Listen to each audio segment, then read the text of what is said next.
Hello, and welcome to Real Talk with Rachel. Today I'm discussing the problem with binary thinking.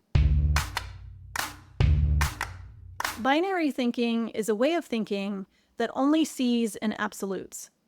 It's a black and white kind of thinking, either or.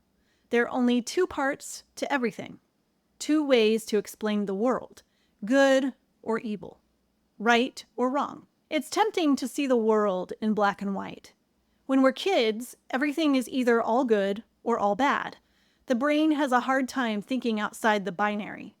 But as we grow up, that should change. The brain now has a capacity to see the gray. It can see that nothing is all good or all bad. Some good has some bad in it, and some bad has some good in it too. But not all of us do the work of seeing the gray, much less the multiple shades of gray. What's so wrong with that? Well, when we don't see shades of gray, we struggle to empathize with people who aren't like us or who don't share our beliefs. I am a person who has to work hard to think beyond the binary. My brain works in a binary way for many things. Let's consider the concept of right and wrong. Of course, there are right things and wrong things, but some of those wrong things can be right in certain situations, and some of those right things can be wrong in certain situations. The classic example is lying. When is lying right? Lying to protect someone can be right, can't it? Binary thinking makes us look for and seek out and consider things that reinforce what we already believe is true. We lose our ability to think in deeper ways and consider the nuance of issues. We can't engage in important conversations about social issues and come up with real solutions if we're stuck in binary thinking. We can't consider those problems from other perspectives, which can develop blind spots in us. We tend to think in simple solutions that hardly ever work because we fail to see the complexity of a situation when we're caught in binary thinking. We put band-aids on everything, but we don't treat the underlying conditions. And we start to lose our curiosity about pretty much everything. And then we go round and round and round in binary thinking and more binary thinking and even more binary thinking. Binary thinking offers no middle ground, and it leans toward prejudice and discrimination. If we see people as only good or only bad, we make into villains people who aren't like us, because, of course, we don't want to be the bad ones. Binary thinking likes to divide us into us and them rather than we. I've been talking lately with friends about the Great Divide. The Great Divide is what I call the different belief camps in our world. I'm sure you've felt it and experienced it too. There are people who are very good at exploiting this human tendency for binary thinking, but it only makes us more divided.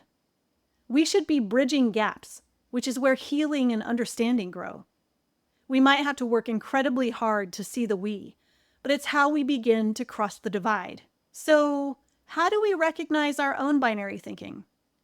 Well, we can see it anywhere we have black and white thinking, when we think in terms of either or, as though there are only two possible sides of an equation.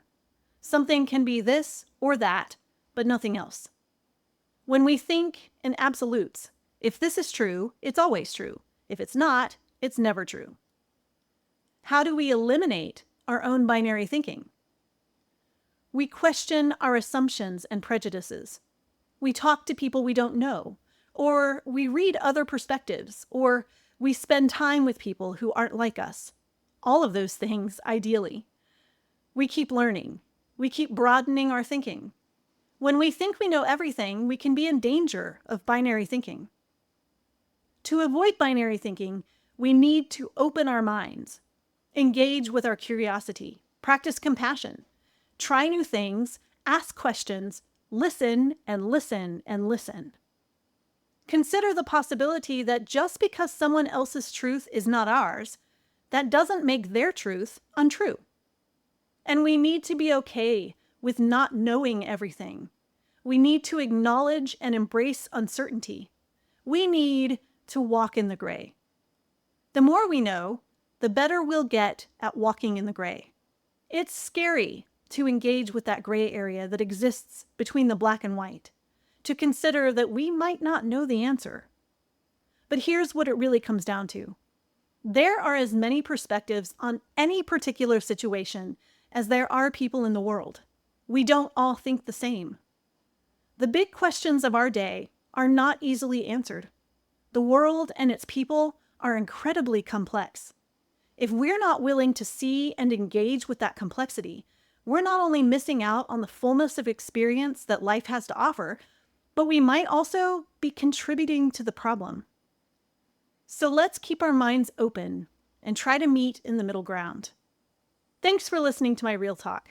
Be sure to subscribe to my channel for videos about books and writing and more videos like this. See you next time.